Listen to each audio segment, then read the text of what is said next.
on the protection of children in the country. It is a campaign dubbed 25 Conversations in 25 Schools in Africa. It is a campaign by Equality Now, which is celebrating 25 years in existence while protecting the rights of the girl child. And in studio for this conversation is Florence Machio, who is the coordinator of the 25 Conversations in 25 Schools in Africa. And just before we took a break, you were highlighting some of what came out from, what came out of the conversations you had with these children, and are clearly outlining a big gap in Kenya's child protection system. What is the state of Kenya's child protection system? Well, if we do have one, the biggest gap, I think, if I can trace it from home to the community, and if I could just take an example of a story of a girl. First of all, if we look at FGM, and we look at child marriage, and we look at incest, all these things happen where? At home. So the primary caregivers are the ones inflicting more pain to the children. So while I'm supposed to be protected, I'm being married off. And for me, when a child is married off, it means you're being raped every single day of your life as a child. When FGM is done, it is done by the consent of parents, isn't it? Right. And the community. When incest happens, it is harsh tones that we can't talk about this, even when there's a pregnancy that comes out of it. So for me, the first gap that we have is at home. We are not protecting our children. And we're encouraging the sound of silence to continue. Now, when you move on to the community and formal sectors like school, we have children talking about why are teachers asking for 6 for grades. So again, there's another space where they're supposed to be safe, and there's a gap there. You get to the community. Recently, we launched a Matatu campaign, a campaign with in collaboration with NTSA around protection within the Matatus. Again, if your child is taking a Matatu, your child is taking a boda ride, your child, sometimes parents put children on Uber, and you assume by tracking the Uber, you are protecting your child. You're not.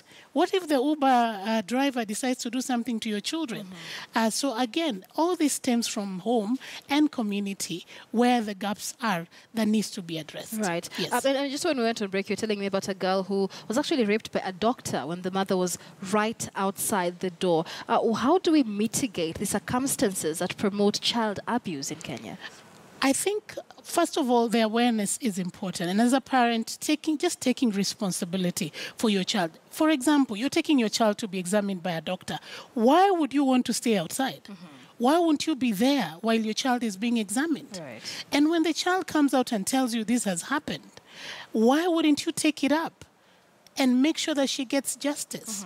Or your son gets justice. Right. Because the first primary giver is the person who's then given the responsibility of ensuring that justice is done. The child can't walk to the police station by herself. The child can't walk to the hospital by herself. You need an adult to work with you. All right. Yes. Let's talk about the role of the various actors, especially in child protection and protecting children against abuse. Equality Now is just one of them. Yes. And is the gap here a coordination problem? Is the role and authority of every single stakeholder here understood and well articulated? Because we have several organizations which are doing the same cause, and many times they're not in sync with that cause. Is it a coordination problem? I don't think the responsibility of protecting children lies with civil society. Right. Civil society can only scratch the surface. And like I said, we are an organization that focuses on policy change and law and litigation. But in this case, the actors, for me, are state actors. And when you say state actors, we mean police, we mean teachers, we mean Ministry of Health. Right. We mean all these people. So if I could just debunk and say, for example, the Teacher Service Commission. Teacher Service Commission is supposed to give us a list of teachers who are perpetrators so that you and I, we can go online and just check and see this teacher is a violator. If you do happen to open a private school, when you check that list, instead of an ID number, can we see the face of this person? Right. Yeah, so that actor can do that. If we look at Ministry of Education, we have life skills programs, which only start when you're in Form 4. Yet, some of these issues are related to sex, meaning children need to be informed about certain issues at an earlier stage. Right. Why can't we start asking ourselves about sex education, age-appropriate sex education for kids? Now, that is a responsibility for Ministry of Education. When we look at the police, how well do we track and do investigations to ensure that justice is done? We have seen in many incidences, a child is raped, the families agree with each other, produce cows or money, the case dies. But as a police officer, your job is to make sure that this child gets justice, and you investigate, and you don't accept such things because they're not even in the law. Right. Now, when we go ahead and look at the society, how many times do we turn a blind eye when a situation happens and say, oh, that one is not in my family, therefore I will not talk about it. So all these gaps that are there can be covered if each actor took responsibility. Civil society can only do so much. The best we can do as an organization is bring this to forth. Right. And that's why we had a national dialogue yesterday where all actors were put in one place. We had council of elders, we had religious leaders, we had different state actors come together, hear the children, and based on what the children have said, look at the gaps, take your position, commit as an actor. What are you going to do? We were lucky yesterday. We had Nairobi women representative who committed to say, you know what, can I then now see how best to get a shelter, for example? Because our driving force as Equality Now has been, can we have safe spaces in places that somebody can go? Right. Many times you get children are violated and you don't know where to take them.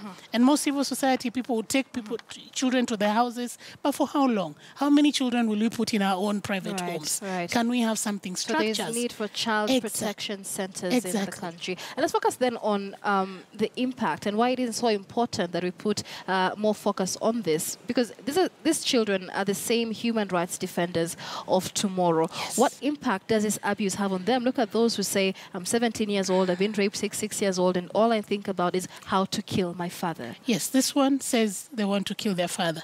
This one, I was raped when I was in class 8, and these have really affected me in my education. What can I do to avoid this stress? You can imagine this is the child who's supposed to make 400 marks plus. Above, right. Yeah, but in class, how will she concentrate when she was raped by the father in standard 8? In your final year of doing exams. And of course, then she fails exams, and then we put her in a box that, she didn't do so well. And therefore, we have not even looked into what the challenge is. And for us, the thing that could help, especially this child, is can we have child psychology as a unit for all teachers so that when I'm in class and I see this child is withdrawn, I can probe further. And then number 2, we take a step further and say, can we have child psychologists in public schools? Child psychologist doesn't have to be a teacher. The child psychologist sits in a class, and I've seen in a room, I've seen in private schools here in Nairobi, where the child psychologist sits, a child comes and talks about anything, whether it is periods, whether it is challenges at home, whether they are having difficulties just studying. And then the child psychologist now connects the dots in terms of getting help. Where the child psychologist needs to call parents, the parents are called. Where it needs connecting the child to services, that is done. So if all these things are put together, I think we'll see something different. Because now these children need psychological help. Right. But has that happened? It hasn't happened. All right, so that's again an issue of coordination. But you mentioned the issue of teachers and the fact that most of these things are perpetrated within the homestead, within the schools, with teachers asking, we call them sexually transmitted grades nowadays, asking for sex in exchange for, good grades. Yeah, there's one here. A child is asking, why should... Yes, here. Let me read this. Why should teachers have sex with students for grades? And she's 13 years old. She's 13. So a 13-year-old has already seen that, probably in primary school. Right. So the bigger question here is, do we need to educate the educators? Because basic education begins at home. Yes. And so if the incest begins at home, how do we begin then sensitizing the homesteads and the schools to get out of this probably traditional beliefs and traditional cultures that propagate abuse against children? I think every person, and that's why the national dialogue was very critical. If we have the Council of Elders, for example, they will not accept cows and goats as a remedy for somebody who was raped, isn't it? Right. So if we have religious leaders talking about this on the pulpit, when a girl gets pregnant in church, what usually happens? Or gets pregnant in Islamic situation, what usually happens? So if all these actors, if preachers can preach at the pulpit against this, if they can stop, for example, a child who's pregnant and say, you know, what happened? Probe further. Instead of labeling her as a prostitute, as somebody who's wayward, who has sinned so much, find out what is happening. Right. So all actors from the grassroots, chiefs, barazas, village elders, everybody has to be vigilant. Those conversations need to happen. Just the way we had these conversations with the children, those conversations need to happen at all levels, with all actors. And obviously, if this is being perpetrated at home and at schools, which is usually, you know, the most authority a child can get throughout their school, then these children are likely not to speak out about what's happening to them. What then do concerned authorities or concerned individuals look out for? What signs can they look out for in these children? I can give you a story of a school here in Nairobi where the teacher told me there's this girl who, Form 1 to Form 3, she was doing very well. Right. But when Form 3, at the end of the year, she just fails exams. Third term, she fails all the time. And she insists on repeating Form 3. So the head teacher wondered, what's wrong with this girl? She's bright, first term, second term. Then something just goes wrong in third term. When she called her, she was then, I think, about 18. What is it? What is going on? She said, you know what? I've been married off to a 65-year-old man. And the agreement with my father, with that man, is as soon as I pass my exams in Form 4, he will marry me. And then take me to university. So I don't want to be married to this man. Hence, I'm failing exams. Now, it took that teacher to ask this very bright girl what is going on in her life. And just a conversation made the teacher decide, I will keep you in school for as long as I can. But you just pass your exams. So she kept that child in school until she turned 20. And for the girl, she wanted to turn 20, get an ID, and find a job even as a house girl to escape getting married because dowry had already been paid. So it took a teacher with an eye. It took a teacher who's not just bothered by grades and everything to realize there's something here. If you see a child is withdrawn, why don't you probe further?